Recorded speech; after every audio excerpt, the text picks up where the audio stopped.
केंद्रीय राज्य मंत्री रामदास आठवले ने राज्य मंत्रिमंडल में शामिल नहीं करने पर अपनी नाराजगी जाहिर की। आठवले ने भाजपा पर उनकी पार्टी की अनदेखी करने का भी आरोप लगाया। केंद्रीय मंत्री ने कहा कि लोकसभा चुनाव में हमें कोई सीट नहीं मिली, विधानसभा में 3 से 4 सीटें जीतने की उम्मीद थी, लेकिन कोई जगह नहीं मिली। रामदास आठवले ने खेद व्यक्त करते हुए कहा कि इससे कार्यकर्ताओं में असंतोष है।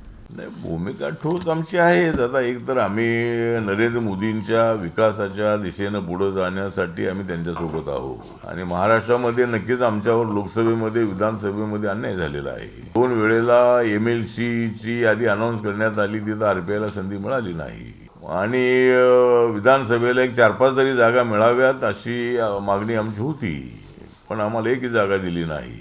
या 2 जागा दिल्या, एक BJPने आणि एक शिवसेनेने। त्या जागामध्ये उमेदवारी त्यांची आणि सिंबॉली त्यांचा।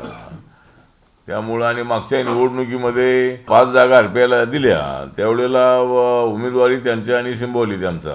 त्यामुळे ही असा पद्धती बरोबर नाही आहे।